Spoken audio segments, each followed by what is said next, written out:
So, post Mount Fuji Climb, it's Been a few days after. been a few days after. We're slowly recovering. Yeah. Our legs are definitely hurting. Bruises everywhere. Bruises, definitely. Bruises. No. Probably can't. Yeah. I have a bruise on my butt, so I'm not gonna gonna show that. Yeah, we thought we'd just give our post Mount Fuji climb impression / suggestions. Yeah, and tips and Um, and how to. you can tell we're still recovering. You really can. I'm so tired. It's not been a good few night sleeps for us. Yeah, so before even you leave for Japan, You need to exercise. Bee's naturally fit. Doesn't really do much sport or exercise, but somehow she's still fit. So that's still a mystery. I mean, she has the hemoglobin of an athlete, apparently, so that might have helped. so when you arrive at the fifth station, assuming you are starting at the fifth station, which we would recommend doing, we didn't do this at all. We got there at about 9:30, and there was only 2 other people there about to start the climb, and everything. All the shops were closed and everything.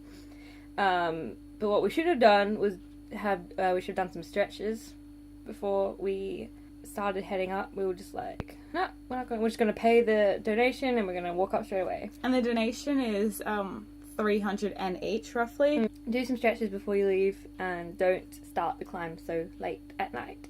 I mean, most people started probably the last bus that went there on It's a Sunday.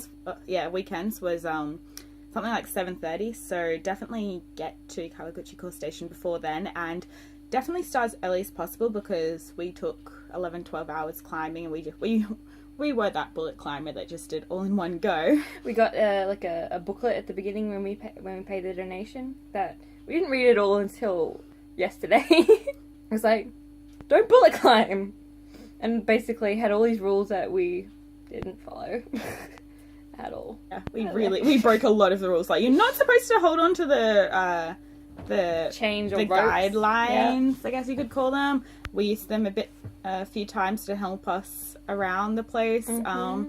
You're technically not allowed to get any rocks at the same time. But I found this rock on the summit, and I just had. It's our secret. It's between our viewers and us. I'm not on that. What? No, it's you told me to shush. No, I'm telling them to shh. Oh, I found this on the summit. It's these people. It's a heart. And I was like, okay, how can you not take that? What are the beauty gurus? But read that booklet before you climb. Definitely read it. It will tell you emergency information. It'll tell you how to prepare a bit better. It'll tell you lots of things we should have known. Really should have known them. In terms of clothing, I wore these, they aren't tracky pants, but they're kind of like that. They're like a nylon material, I guess.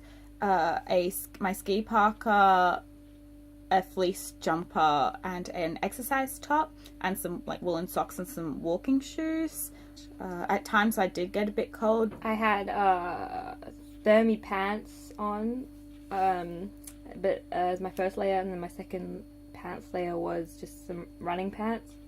My legs were pretty warm the whole thing, and then I had some long socks, and I have my hiking boots that by the end of the whole thing disintegrated.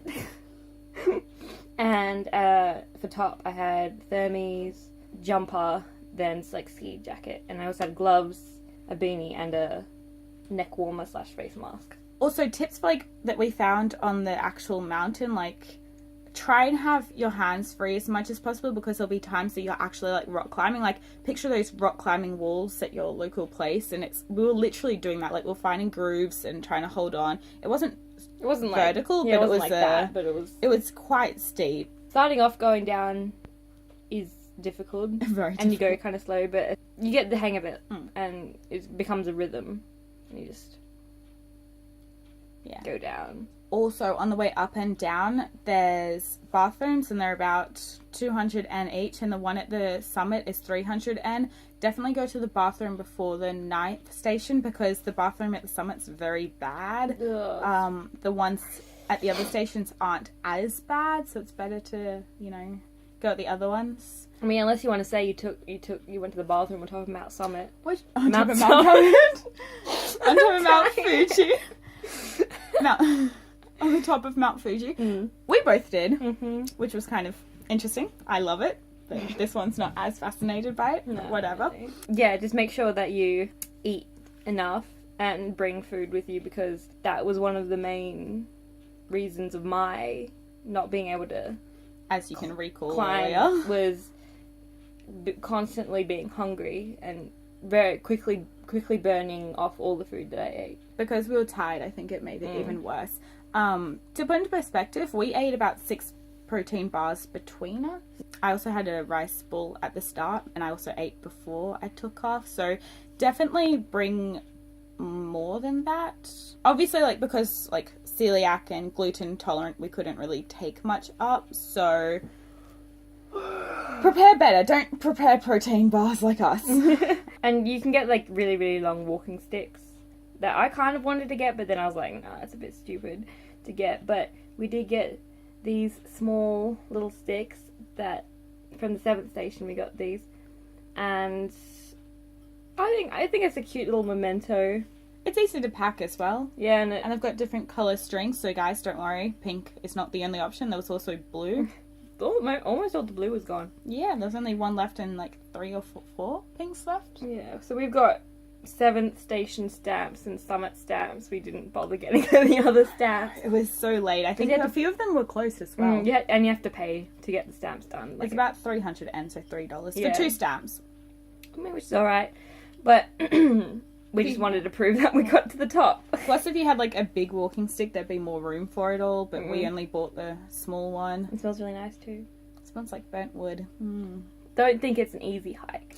It's not. It's not. It's They say it takes 7 hours, but again, it took us 15 hours up and down. up and down.